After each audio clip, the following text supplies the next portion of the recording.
자, 이낙연 이름 옆에는 동그라미, 황교안 대표 옆에는 세모라고 되어 있어요. 무슨 얘기가 하실 텐데, 김 기자, 동그라미 세모가 의미하는 바가 있죠? 바로 저 동그라미 세모의 주인공이 종로 출마 여부입니다. 이낙연 전 총리는 말씀하신 대로 종로 출마에 대해서 이미 선언을 한 바 있고요. 황교안 대표는 당에 도움이 되는 쪽으로 판단하겠다라고 하면서 아직은 그 출마 여부를 속 시원히 밝히지 않고 있습니다. 두 사람의 목소리가 준비되어 있습니다. 서울 종로 출마를 제안받았습니다. 저는 이 대표님의 제안을 엄숙하게 받아들입니다. 그 영광과 책임을 기꺼이 떠안겠습니다. 신사적인 경쟁을 한번 펼쳤으면 하는 기대를 가지고 있습니다. 이낙연 전 총리가 자, 내가 지금 늦었어요. 너무 늦었어. 뭐 여러 번 내가 말씀드린 것처럼 무엇이 당에게 가장 도움이 될 것인가 하는 그런 관점에서 판단하겠습니다. 아직 조금 시간이 남아있는데. 자, 이낙연 총리 같은 경우는 종로 출마를 사실상 지금 기정사실화 했죠. 황교안 대표와 경쟁을 펼치자. 근데 황교안 대표는 당에 도움이 되는 쪽으로 결정하겠습니다라고 하면서 아직 명쾌하게 종로 출마를 딱 선언하진 않았어요. 우리 장 소장 보시기에는 어때요? 우리 장 소장께서 또 이 선거 전문가시니까 황교안 대표 결국에는 종로 출마할 거라고 보십니까? 아니면 딴 데로 갈 거라고요? 할 거라고 보여지고요. 아, 종로 출마할 거라고 보세요? 해야 된다고 보여집니다. 아하. 왜냐하면 지금 피하면 예. 불리하다는 것을 자인하는 꼴입니다. 피하면 패배주의에 우리가 휩싸여 있다는 것을 자인하는 꼴이에요. 어허. 선거가 이제 붙으려면 서로 예. 이제 기싸움도 하고 서로 이제 승리해야 된다고 막 의욕을 불태워야 되는데 우리 대장이 저쪽 대장이 싸움을 걸어왔는데 신사적으로 한번 경쟁해보자라고 했지 않습니까? 예. 싸움을 걸어왔는데 피한다? 이것은 선거전 들어가면서부터 사기를 꺾어놓는 행위입니다. 그리고 또한 국민들의 입장에서도 예. 이낙연, 황교안 종로에서 맞붙으면 얼마나 또 이번 선거가 재밌겠습니까? 예. 또한 정권 심판론을 갖고 황교안 대표가 이번 선거를 치르겠다고 하는데 그것의 가장 적임자가 이낙연 후보 아니겠습니까? 명분, 실리 이런 걸 다 보더라도 출마해야 된다고 보고요. 예. 설령 진다고 해도 지는 게 아니다. 전 그렇게 말씀드리고 싶습니다. 진다고 해도 지는 거 아니다라는 말씀은 지는 건 지는 거 아닙니까? 남는 게 있는 거죠. 어떤 게 남습니까? 나는 정권에 그리고 여당에 예. 전력을 투입해서 도와줬던 이낙연을 상대로 나는 이만큼 선전했다. 라는 것을 또 보여줄 수가 있거든요. 예, 그렇기 예. 때문에 피하는 것보다는 맞붙어서 이겨내고 극복하고 그러는 것이 더 좋다. 그렇게 보여집니다. 혹시 나머지 우리 분 중에 종로가 아닌 다른 길을 황교안 대표가 선택할 것 같다라고 생각하시는 분은 혹시 없으신가요? 우리 김상희 평론가? 네. 예. 저는 그 종로를 선택하기는 굉장히 어려울 거라고 봐요. 굉장히 어려울 거다? 좀 아까 장성철 소장이 말씀하셨듯이 이미 기가 눌렸어요. 기가 눌렸다? 그리고 어젠다를 세팅하지 못했어요. 허허. 그러면은 우리가 그런 얘기 하잖아요. 코끼리를 생각하지 마. 코끼리가 만들어졌는데 자꾸 발을 만지고 코를 만지면서 이건 코끼리 발이야. 그러니까 발 얘기를 해도 코끼리 발이에요, 그건. 코 얘기를 해도 코끼리 코예요.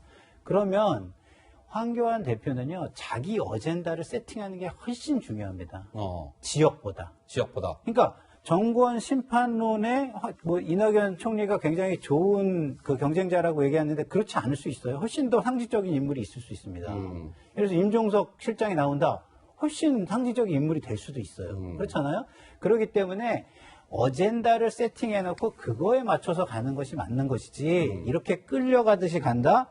그거는 초보의 모습이고 근데 끌려가듯이 가는 것도 또 흔쾌하게 못 간다? 그건 또 세모의 모습이에요. 그러니까 초보와 세모의 모습을 보여주면 이 선거는 망하는 거고요. 저는 자유한국당의 희망은요. 지금은 공천심사위원회, 김영호 공천심사위원회에 저는 있다고 생각을 하고요. 민주당의 희망은 저런 황교안 모습의 초보 세모 모습과 TK 친박 실세들의 기득권의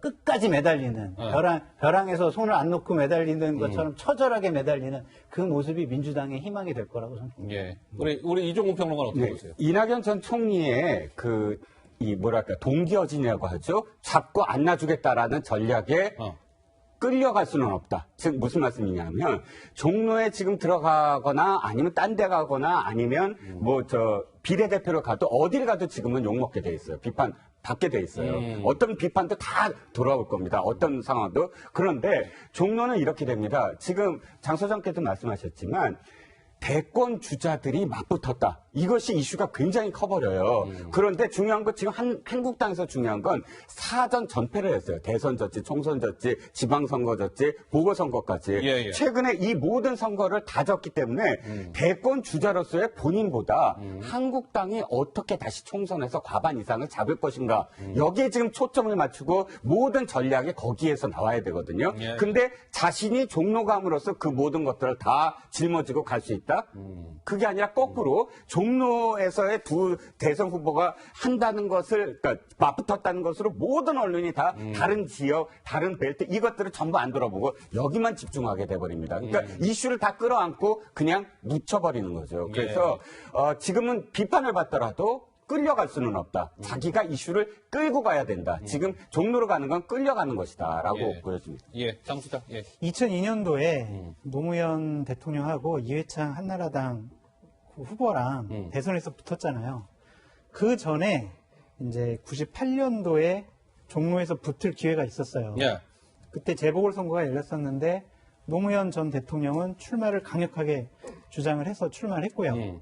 이회창 당시 한나라당 대표는 측근들이 말렸어요. 아, 여기에 출마해서 자칫 지면 지면 안 된다. 당권 대선 가기에도 여러 가지 힘들고 예, 예. 그러니까 좀 안정적인 곳으로 가라. 그래서 송파갑으로 갔거든요. 거기서부터 2002년도에 싸움이 진 겁니다. 아하. 이분들은 황교안, 이낙연 이분들은 예. 총선 배지가 중요한 게 아니잖아요. 대권이죠. 대권입니다. 2년 후에 벌어질 대권인데 예. 그거에 전초전에서부터 지고 들어간다?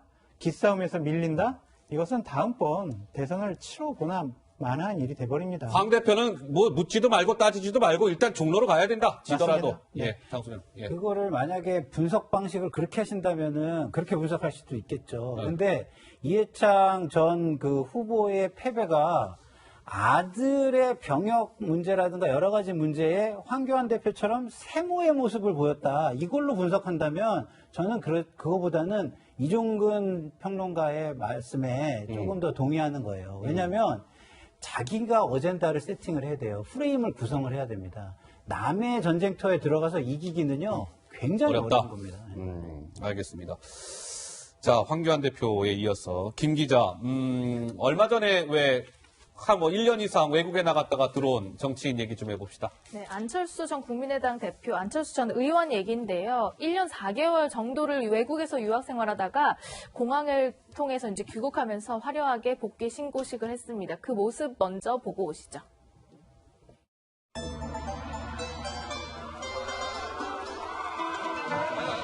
국민 여러분, 새해 복 많이 받으십시오.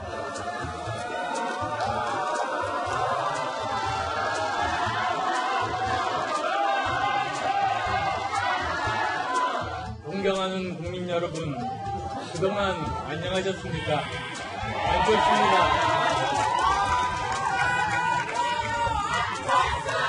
전 정부의 잘못된 정책을 바로잡고 국정 운영에 폭주를 저지하는 데 앞장서겠습니다. 진영 정치에서 벗어나 실용적 중도 정치를 실현하는 정당을 만들겠습니다. 네, 큰 절도 하고 지지자들과 많이 만나면서 저렇게 화려하게 복귀를 했지만 그 이후에는 좀 반응이 냉랭하다 이런 겁니다. 어느 설문조사에서요, 안철수 전 대표가 귀국하면서 이제 복귀하는 것에 대해서 어떻게 생각하느냐 했더니 70.6%가 기대되지 않는다는 답변을 한 겁니다. 기대된다는 답변은 24.3%밖에 안 나왔는데요. 그동안 안철수 전 대표가 많이 바쁘게 행보를 펼치는 와중에서도 무엇을 누구와 어떻게 하겠다는 뚜렷한 것을 밝히지 않아서 그렇다는 해석도 나오고 있습니다. 안 전 대표 입장에서는 참 이 아픈 여론조사 결과가 아닐까 싶은데요. 어쨌든 70.6%가 기대되지 않는다. 우리 안 전 대표에 대해서 누가 좀 충고의 말씀을 한 말씀 주시겠습니까? 아니, 제가 아까 외부에서 정치권으로 들어왔을 때의 초보의 모습을 너무 보여주는 거를 황교안 대표를 제가 비판을 좀 했잖아요. 안철수 대표는 들어오신 데 되게 오래된 약간 흘러간 물인데도 초보의 모습을 보여주시는 거예요. 왜냐하면 지금 총선을 앞두고 있습니다. 총선을. 예. 총선을 앞뒀을 때는 그 게임을 중심으로 모든 사람이 바라보잖아요. 그러면 자기가 후보가 돼가지고서 싸우는 모습을 보여주든가 아니면 후보들을 만들고 영입을 해가지고 후보를 자꾸 세워야 돼요. 그 인물을 중심으로 어젠다를 세팅을 하고 프레임을 구성을 해야 되는 겁니다. 예. 그래야 거기에 선거 결과가 자기의 그 주장의 실현으로 나타나는 거 아니겠습니까? 예. 되게 아쉬운 게 제가 얼마 전에 김경률 위원장 만났잖아요. 참여연대. 저 같으면 김경률 위원장 만나서 출마 선언 시켰겠어요, 그 자리에. 아, 인재 영입식으로 해서 네. 출마하시오. 그러니까 지금 안철수 대표가 굉장히 초보인 거는요. 총선을 앞두고 내일 후보가 없이는 자기의 정치적인 주장을 강하게 이렇게 전파하는 것은 거의 불가능하다고 봐야 되는 겁니다. 예, 알겠습니다. 자, 안철수 전 대표 얘기까지 해봤습니다. 시간이 좀 더 있으면 좀 더 많은 얘기를 나눠볼 텐데 오늘은 여기까지 말씀을 나눠야 될 것 같습니다. 저는 60초 1분 후에 다시 돌아오도록 하겠습니다.